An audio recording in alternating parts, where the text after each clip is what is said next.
तो चिल्ड्रन, पिछले वीडियो में हमने गॉस लॉ और उसके एप्लीकेशन सीखे थे। इस वीडियो में हम उन्हें अप्लाई करेंगे।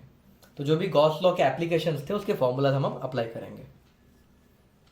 The linear charge density of a straight long wire is 3 coulomb per metre. एक लंबा सा वायर है, उसकी लीनियर चार्ज डेंसिटी दी हुई है 3 कूलम पर मीटर। तो मैं ऐसा लिख सकता हूं, लैम्डा की वैल्यू दी हुई है 3 coulomb per metre. Find the electric field due to this wire at a distance of 1 metre. तो इस वायर से 1 मीटर दूर कितना इलेक्ट्रिक फील्ड होगा। तो आर की वैल्यू 1 मीटर दी है। बहुत ही इजी क्वेश्चन है, फॉर्मूला बेस्ड क्वेश्चन है। The electric field due to a very long wire is given by lambda upon 2 pi epsilon nought R. Lambda की वैल्यू दी हुई है 3 upon 2 pi epsilon nought, R की वैल्यू दी हुई है 1। नाउ चिल्ड्रन, अगर आप यहाँ पे पाई की वैल्यू सब्स्टिट्यूट कर दो 3.14 और एप्सिलॉन नॉट की वैल्यू सब्स्टिट्यूट कर दो 8.85 into 10 to the power -12, answer तो आएगा, लेकिन बहुत ही तकलीफ हो जाएगी, बहुत टॉर्चर हो जाएगा, इतना बड़ा कैलकुलेशन करना पड़ेगा। तो इसका शॉर्टकट ये है कि मैं ऊपर 2 और नीचे 2 मल्टीप्लाई कर देता हूं। तो ये हो जाएगा 3 2 6 अपॉन 2 2 4 पाई एप्सिलॉन नॉट। और चिल्ड्रन, ये 1 अपॉन 4 पाई एप्सिलॉन नॉट क्या होता है, ये divide by 4 pi epsilon not क्या होता है, ये होता है के। तो आंसर हो जाएगा 6 टाइम्स के। और के की वैल्यू तो हमें पता है 9 इंटू 10 टू द पावर 9। तो आंसर आएगा 54 into 10 to the power 9 newton per coulomb. This is the electric field. काफी इजी क्वेश्चन था। नेक्स्ट क्वेश्चन, 2 लॉन्ग वायर्स हैं, उनकी लीनियर चार्ज डेंसिटी है लैम्डा 1 और लैम्डा 2। उनके बीच में आर डिस्टेंस दिया हुआ है। तो ड्राइंग बना के दे देता हूं। 2 वायर्स हैं, इसकी लीनियर चार्ज डेंसिटी है लैम्डा 1, इसकी लीनियर चार्ज डेंसिटी है लैम्डा 2। इन दोनों के बीच में जो डिस्टेंस है वो है आर।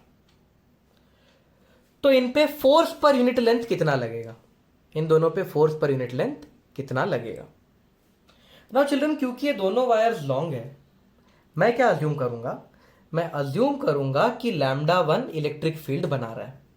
इलेक्ट्रिक फील्ड तो वैसे दोनों बनाएंगे, पर इस क्वेश्चन में मैं अज्यूम करूंगा लैम्डा 1 इलेक्ट्रिक फील्ड बना रहा है और लैम्डा 2 इस इलेक्ट्रिक फील्ड में है। आप उल्टा भी कर सकते हो, आप लैम्डा 2 इलेक्ट्रिक फील्ड बना रहा है और लैम्डा 1 इस इलेक्ट्रिक फील्ड में, आप ये भी कर सकते हो। दोनों से आंसर सेम ही आने वाला है। तो चलिए इस क्वेश्चन में मैं क्या करूंगा, पहले अज्यूम जो पहला वायर है, पहले वायर का नाम 1 रख देते हैं, इस वायर का नाम 2 रख देते हैं। Assume 1 creates an electric field. तो ये इलेक्ट्रिक फील्ड कितना होगा, lambda 1 upon 2 pi epsilon nought R. तो इसकी वजह से, इस वाले वायर की वजह से यहां पे जो इलेक्ट्रिक फील्ड है वो हमें मिल गई। तो इस वायर की वजह से इन पोजीशंस पे जो इलेक्ट्रिक फील्ड है वो हमें मिल चुकी है। Now since this lambda 2 is in an electric field of 1, क्योंकि ये दूसरा वायर पहले वायर के बनाए हुए इलेक्ट्रिक फील्ड में है, therefore it will experience a force.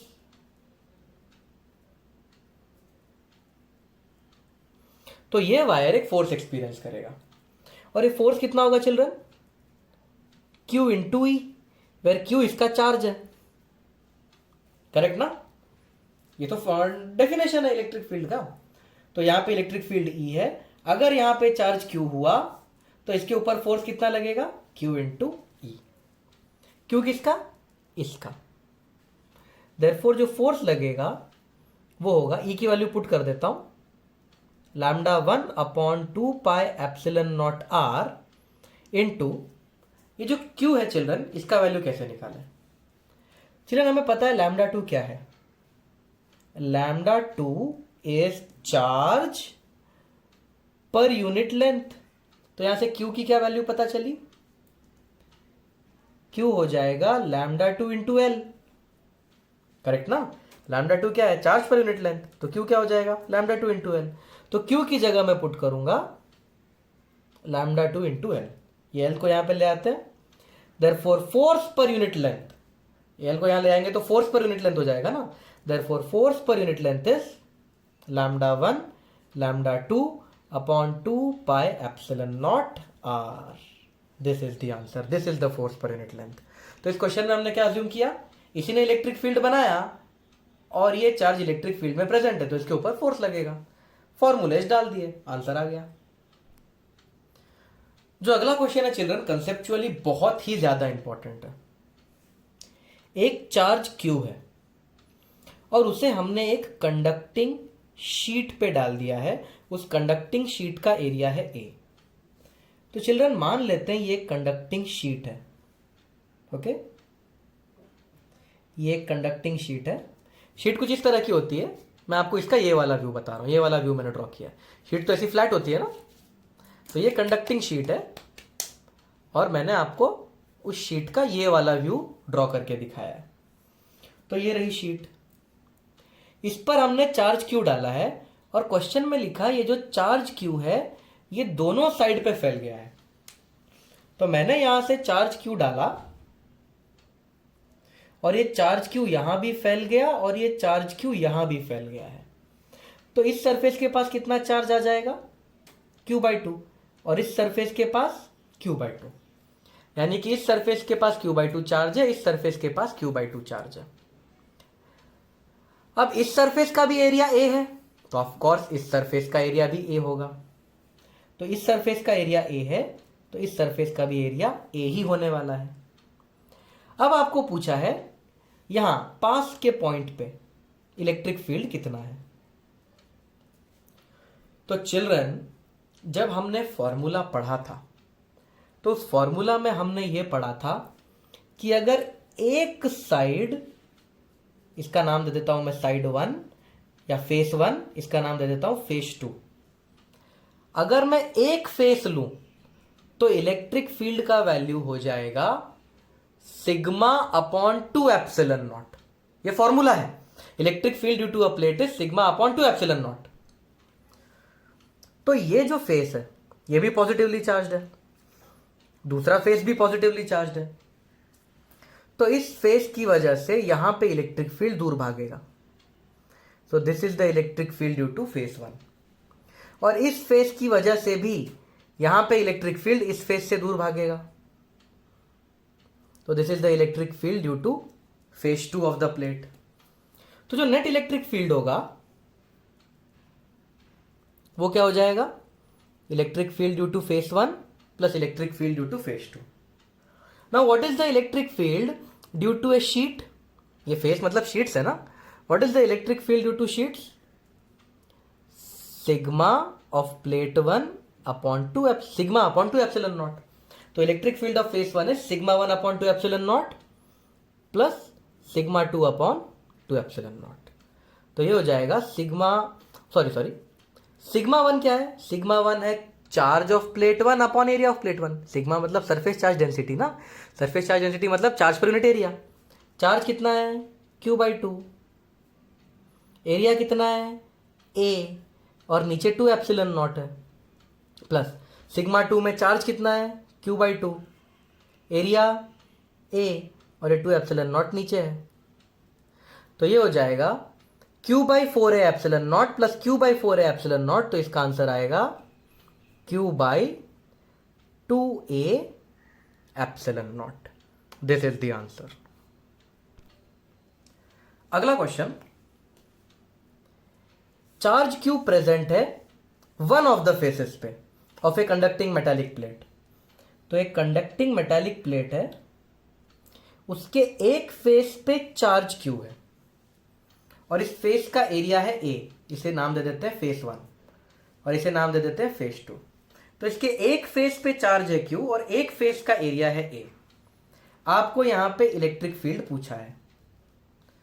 Now children ये प्लेट कंडक्टिंग है, क्योंकि ये कंडक्टिंग है चार्ज तो फैला हुआ होना चाहिए, चार्ज तो फैल जाना चाहिए ना भाई।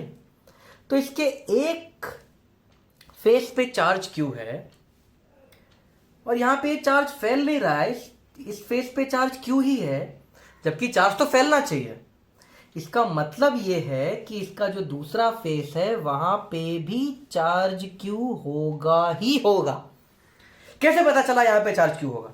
कैसे पता चला? इसके एक फेस पे चार्ज क्यू है।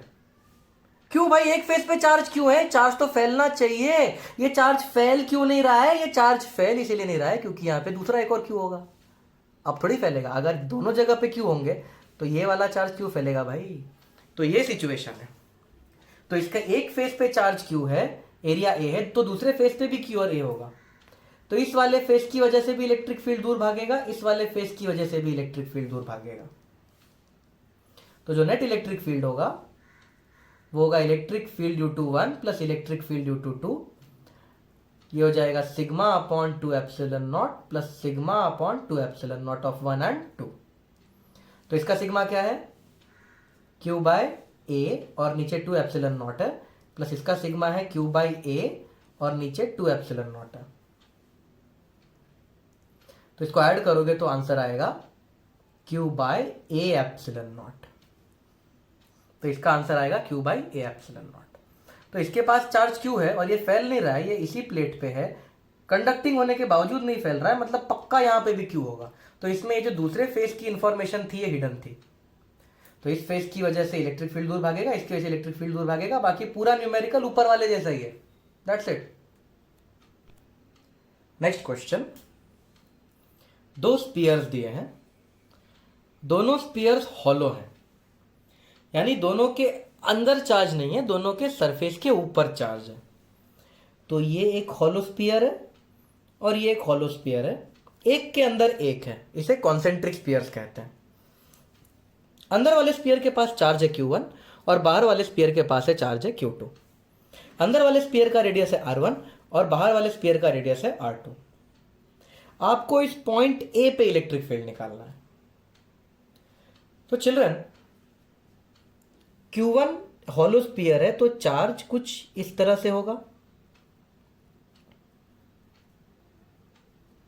अंदर नहीं बना सकता, अंदर तो खोखला है। और Q2 पे चार्ज कुछ इस तरीके से होगा।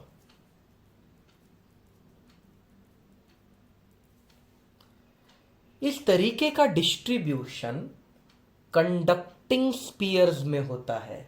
सो these spheres are acting as a conducting spheres. Conducting sphere में ऐसे होता है ना, जो चार्ज होता है बाहर के सरफेस पे होता है। तो यहां पे सारा चार्ज बाहर के सरफेस पे है, मतलब they are acting as conducting spheres. तो ये दोनों कंडक्टिंग स्पीयर्स की तरह काम कर रहा है। अब मुझे निकालना है electric field at point A. तो जो electric field at point A है, it can be written as electric field due to sphere 1 plus electric field due to sphere 2। अब मैं स्पीयर 1 पे ध्यान देता हूं children.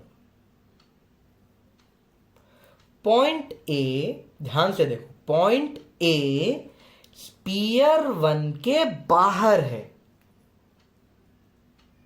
Point A is outside. अब स्पीयर 2 पे ध्यान दो, पॉइंट ए स्पीयर 2 के अंदर है, तो पॉइंट इज इनसाइड।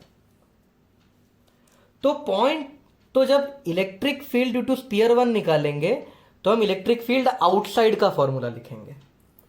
जब electric field due to sphere 2 निकालेंगे तब हम इलेक्ट्रिक फील्ड इनसाइड का फॉर्मूला लिखेंगे।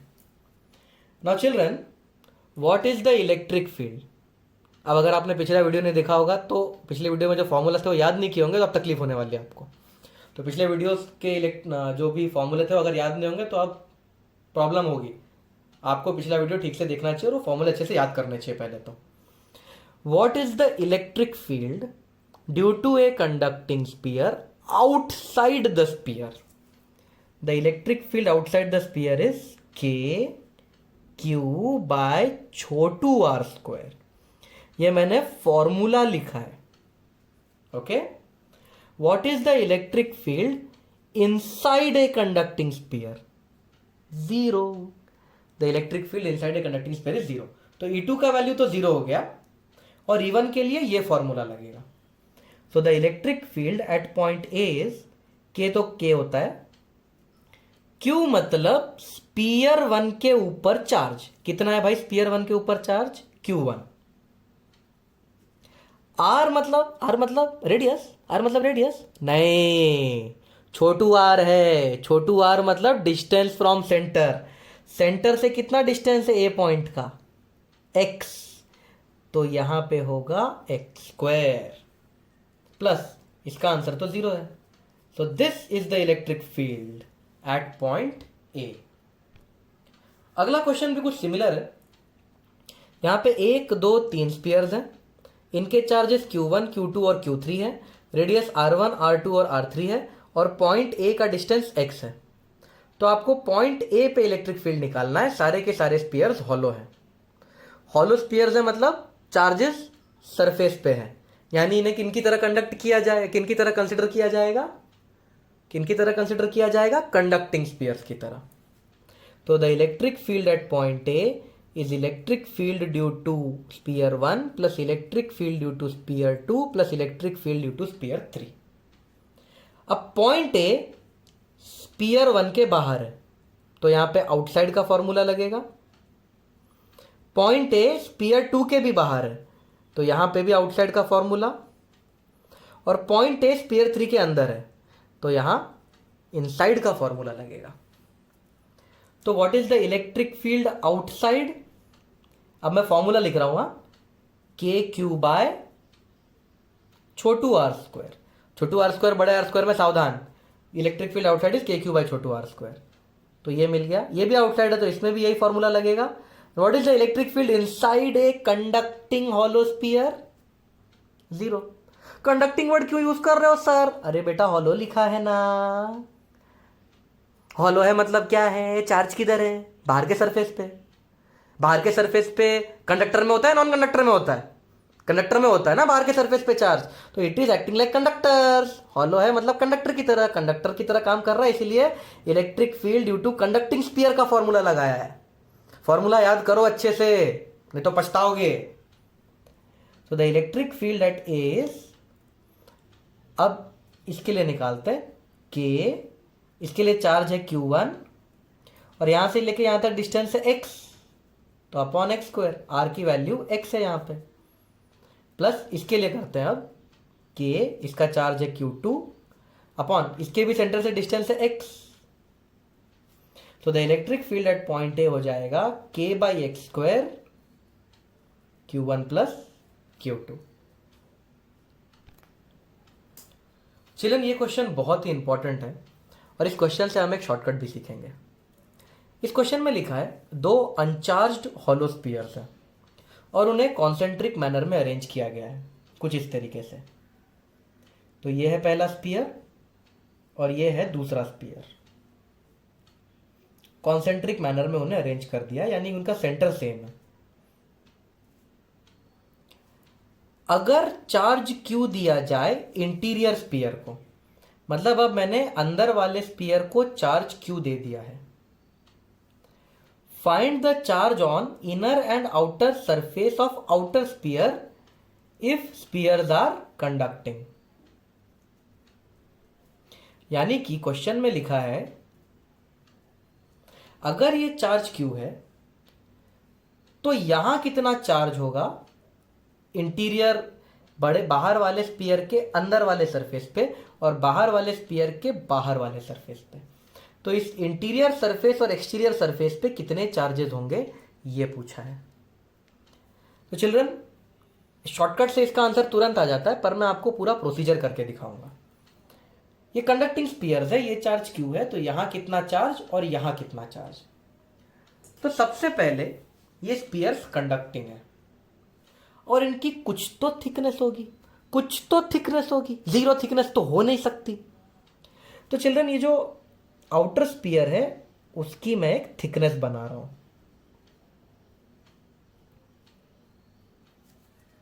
ओके, तो इस तरह से मैंने आउटर स्पीयर को थिकनेस दे दी है। तो आउटर स्पीयर थिक है, ये पूरा मेटल से भरा है चिल्ड्रन, ये पूरा मेटल है, फुल मेटल मेटल मेटल। ये जो मैं शेड कर रहा हूं मेटल से भरा, हवा नहीं है, ये पूरा मेटल से भरा हुआ है। दिस इज कंप्लीटली मेटल, ये मेटल है, यहां पे यहां से लेके यहां तक मेटल है। ये हवा है, फिर ये अंदर वाला मेटल है, फिर हवा खाली पड़ी हुई है। तो खाली जगह मेटल, खाली जगह मेटल, ये शेड किया हुआ ये मेटल है। अब चिल्ड्रन मैं क्या करूंगा, now I will draw a Gaussian surface. तो अब मैं जो ड्रॉ कर रहा हूं डॉट डॉट डॉट, ये इमेजिनरी गॉसियन सरफेस है। चिल्ड्रन जो मैं डॉटेड लाइन बना रहा हूं ये इमेजिनरी गॉसियन सरफेस है। तो ये बन गया इमेजिनरी गॉसियन सरफेस। ये जो डॉट डॉट डॉट बनाया क्या है, ये है इमेजिनरी, नकली है, असली मत समझ लेना। This is imaginary Gaussian surface. और ये कहां बनाया है मैंने, मेटल के अंदर, दूसरे स्पीयर के मेटालिक पार्ट के अंदर बनाया है। नाउ चिल्ड्रन हम जानते हैं गॉस लॉ ने बोला है the charge enclose upon epsilon not will give me the flux. ये गॉस लॉ है।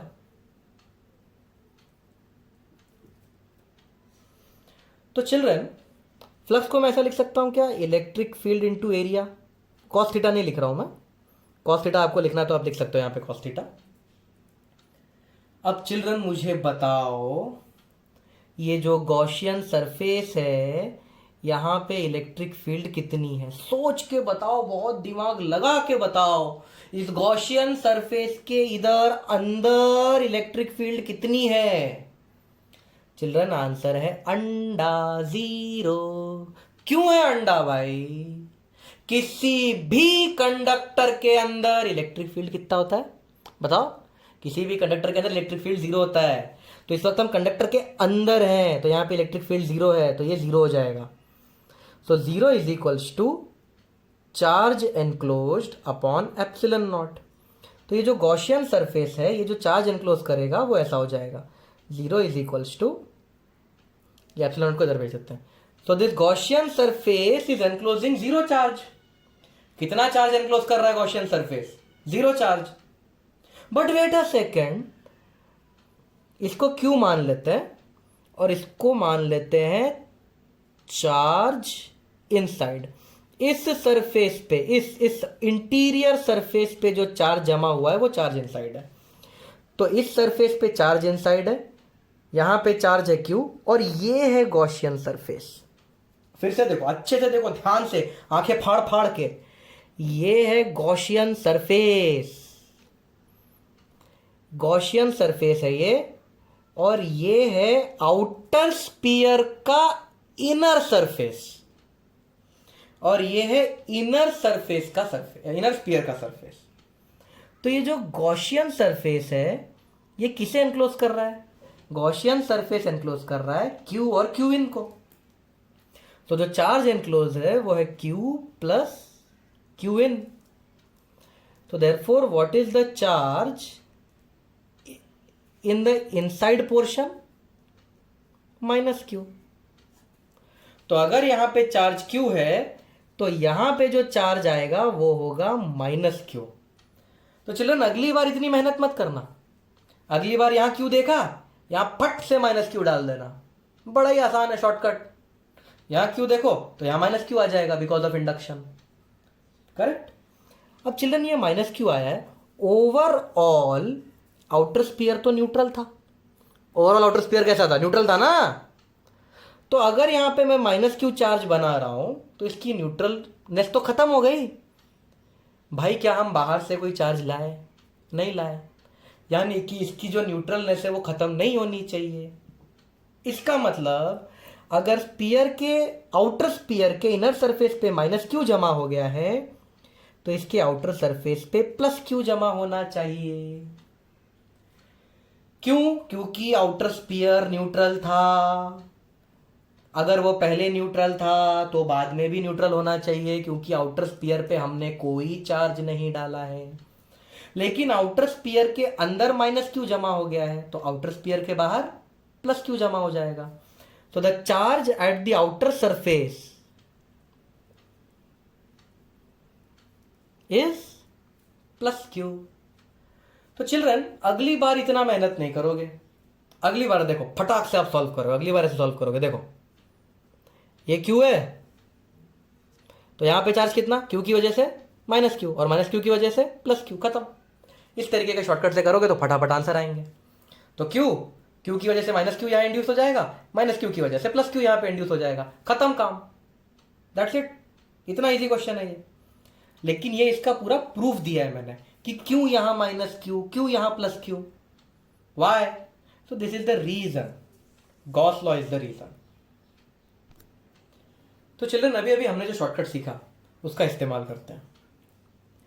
3 स्पीयर्स हैं, चार्जेस Q1, Q2 और Q3 है, रेडियस R1, R2 और R3 है, और कॉन्सेंट्रिकली अरेंज्ड है। तो ये 3 स्पीयर्स Q1, Q2, Q3।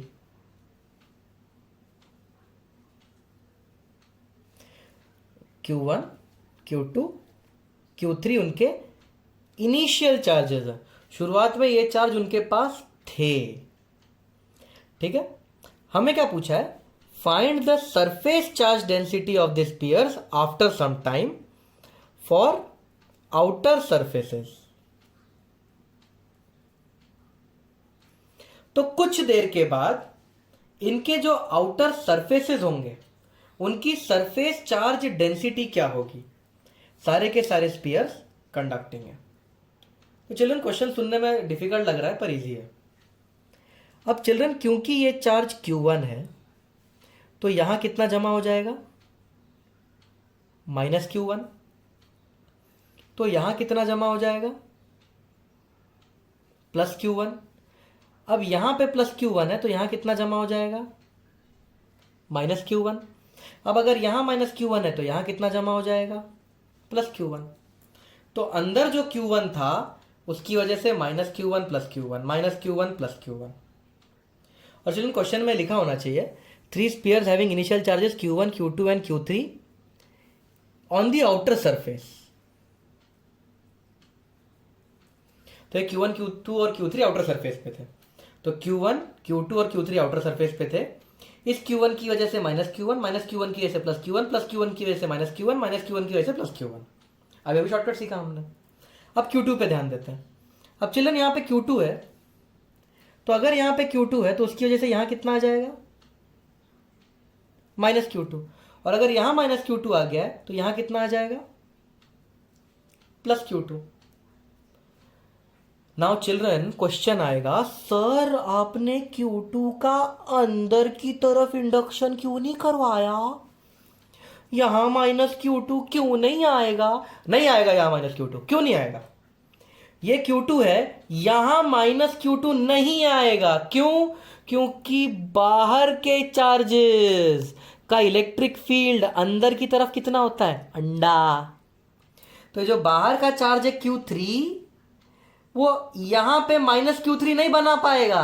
क्यों नहीं बना पाएगा, क्योंकि बाहर के चार्जेस का अंदर की तरफ इलेक्ट्रिक फील्ड नहीं होता है। The electric field inside is zero. तो Q2 के अंदर माइनस Q2 नहीं बनाना है, Q2 के बाहर माइनस Q2 प्लस Q2 बनेगा। तो सिमिलर, तो जो इस क्वेश्चन में ऐसा करना होता है, Q1 की वजह से minus Q1 plus Q1 minus Q1 plus Q1, लेकिन Q2 की वजह से अंदर की तरफ माइनस Q2 नहीं बना सकते। तो चिल्ड्रन अब इस स्पीयर की बात करते हैं, स्पीयर 1 की बात करते हैं। इसको स्पीयर 1, इसका नाम sphere 2, sphere 3। So the surface charge density of outer surface, यानी जो बाहर की सरफेस है, अंदर नहीं है, अंदर नहीं, बाहर की सरफेस की surface charge density. Surface charge density क्या होता है, चार्ज पर यूनिट एरिया। इसके बाहर की तरफ कितना चार्ज है, Q1, और इसका एरिया कितना है, 4πr1²। तो मिल गई इसकी सरफेस चार्ज डेंसिटी। अब दूसरे स्पीयर की बात करते हैं। तो दूसरे स्पीयर के आउटर सरफेस पे कितना चार्ज है, दूसरे स्पीयर के आउटर में Q1 और Q2 दोनों है, तो इसका फॉर्मूला हो जाएगा Q1 प्लस Q2 अपॉन 4π, इसका रेडियस है R2, तो R2²। अब तीसरे स्पीयर के बाहर कितने चार्जेस है, Q1, Q2, Q3। तो आंसर हो जाएगा Q1 plus Q2 plus Q3। तो चिल्ड्रन अगर इस तरह से स्पीयर्स दिए हुए हैं, इसके पास चार्ज Q1 है, इसके पास चार्ज Q2 है, तो Q1 की वजह से माइनस Q1 प्लस Q1 लिखना है, लेकिन Q2 को अंदर नहीं घुसाना है, यहाँ माइनस Q2 नहीं लिखना है, ये गलत हो जाएगा अगर यहाँ माइनस Q2 लिख दोगे तो अंदर से बाहर की तरफ चार्जेस का इंडक्शन करवाना है, क्योंकि बाहर के चार्जेस अंदर इंड्यूस नहीं कर पाएंगे कुछ भी, क्योंकि अंदर इलेक्ट्रिक फील्ड नहीं बना सकते बाहर के charges. Okay, so this is the answer. इस पूरे क्वेश्चन में हमने आउटर सरफेसेस कंसिडर किए हैं, यानी अगर ये स्पीयर है तो इसके अंदर के सरफेस में, स्पीयर के बाहर के सरफेस को कंसिडर किया इस पूरे क्वेश्चन में। अगला क्वेश्चन देखते हैं। दो लार्ज प्लेट्स हैं, उनके पास चार्ज Q1 और Q2 है शुरुआत में। तो दो लार्ज प्लेट्स हैं, इसके पास चार्ज है Q1 और इसके पास चार्ज है Q2। दोनों के एक दूसरे के पास में लाके रख दिया है। तो थोड़ी देर बाद देखो, एक टोटल 4 फेसेस हैं, 1 फेस, 2 फेस, 3 फेस, 4 फेस। तो थोड़ी देर बाद इन चारों फेसेस पे कितना चार्ज होगा ये ढूंढना है। ओके, और हमें अज्यूम करना है प्लेट्स आर कंडक्टिंग।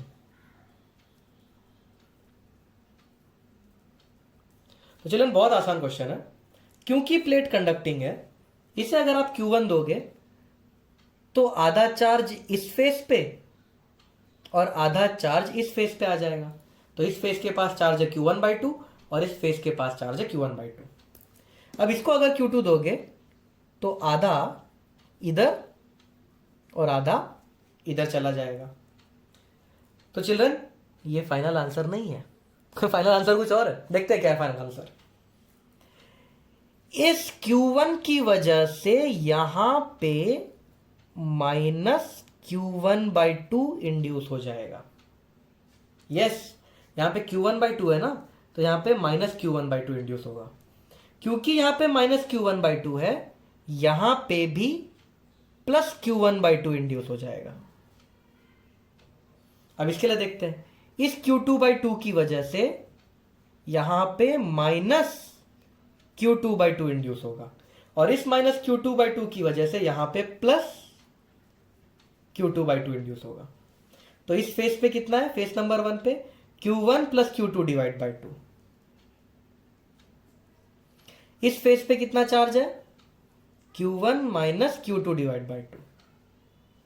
इस फेस पे कितना चार्ज है, Q2 minus Q1 divide by 2।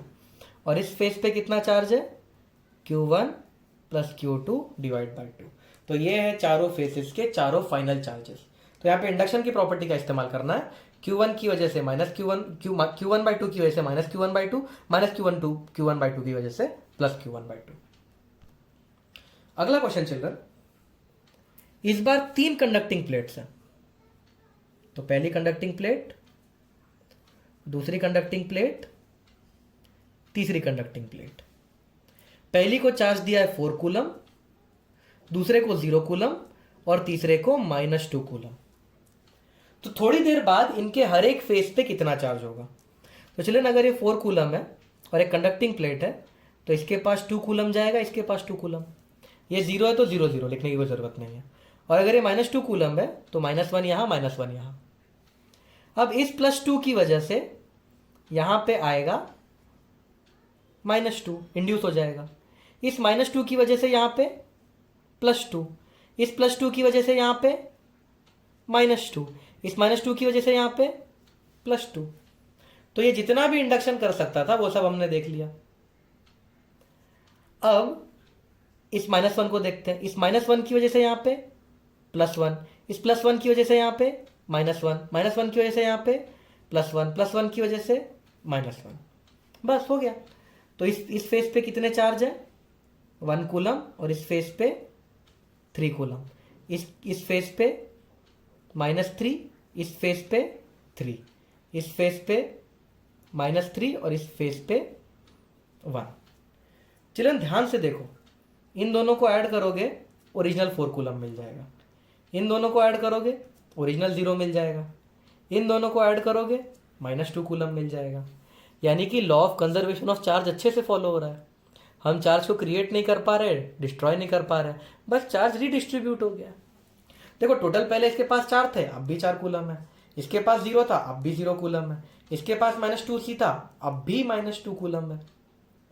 So law of conservation of charges follow हो रहा है यहाँ पे अच्छे से, मतलब अपना आंसर एकदम परफेक्ट है। नाउ चिल्ड्रन, इस क्वेश्चन में दो प्लेट दी हुई है, दोनों कंडक्टिंग मान लेते हैं। इसको चार्ज दिया Q1, इसको चार्ज दिया Q2। तो ऑफकोर्स इतनी देर से हम जो कर रहे थे वही करेंगे। इस फेस के पास जाएगा Q1/2 और इस फेस के पास जाएगा Q1/2। सिमिलरली ये Q2 है, तो इस फेस के पास जाएगा Q2/2 और इस फेस के पास भी जाएगा Q2/2। अब यहाँ पे Q2/2 है तो यहाँ पे कितना हो जाएगा, -Q2/2 और यहाँ पे +Q2/2। इस Q1/2 की वजह से -Q1/2 +Q1/2। तो चलिए मैं आपके लिए एक नया डायग्राम बना देता हूँ, थोड़ा सा बड़ा डायग्राम बनाता हूँ ताकि तकलीफ ना हो देखने में। तो ये थोड़ा सा बड़ा मैग्नीफाइड डायग्राम बना दिया है। अब इस फेस के पास कितने चार्ज हो गए, Q1 + Q2/2, और इस फेस के पास Q1 - Q2/2 और इस फेस के पास Q2 - Q1/2। इन दोनों को मैंने बस ऐड कर दिया है। और इस फेस के पास Q1 + Q2/2। अब आपको पॉइंट A, पॉइंट B और पॉइंट C पे इलेक्ट्रिक फील्ड निकालना है। ओके, टोटल यहां पे 2 प्लेट है पर 4 फेसेस हैं। 2 प्लेट 4 फेसेस। तो चिल्ड्रन, इस क्वेश्चन को कुछ ऐसे करेंगे। पहले मैं पॉइंट ए पे इलेक्ट्रिक फील्ड निकालने का तरीका बताता हूं। जो ए का तरीका होगा वही बी और सी का होगा। तो इस फेस को नाम दे देते हैं face 1, face 2, face 3, face 4। 4 faces हैं। तो electric field at point A, okay children, मान लेते हैं कि ये चारों पॉजिटिव है। अगर हम गलत भी मान लेंगे तो ये एक ऑटोमेटिक नेगेटिव हो जाएगा और आंसर ऑटोमेटिक सेट हो जाएगा। So don't worry, I will assume that all these 4 are positive charges.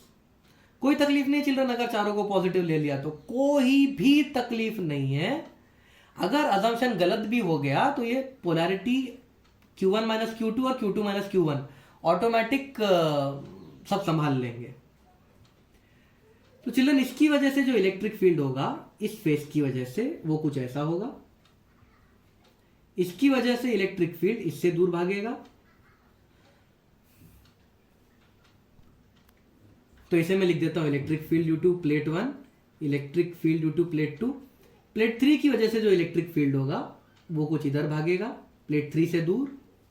और प्लेट 4 की वजह से जो इलेक्ट्रिक फील्ड होगा वो यहां भागेगा, प्लेट 4 से दूर। तो चारों प्लेट से इलेक्ट्रिक फील्ड चारों प्लेट से दूर भाग रहा है। तो अब मैं क्या लिख सकता हूं, the electric field at A is electric field due to 1 + 2 + 3 + 4। What is the electric field due to a plate? Sigma upon 2ε0। Plate की वजह से ये इलेक्ट्रिक फील्ड होता है ना। तो इस प्लेट की वजह से कितना इलेक्ट्रिक फील्ड होगा, इस प्लेट का सिग्मा कितना है, सिग्मा मतलब चार्ज पर यूनिट एरिया कितना है इस प्लेट का, Q1 + Q2 / 2। This is the charge per unit area. A हो गया, ये पूरा सिग्मा है। सिग्मा की वैल्यू मैंने लिखी है, चार्ज, ये चार्ज है पर यूनिट एरिया, और नीचे एक ε0 है,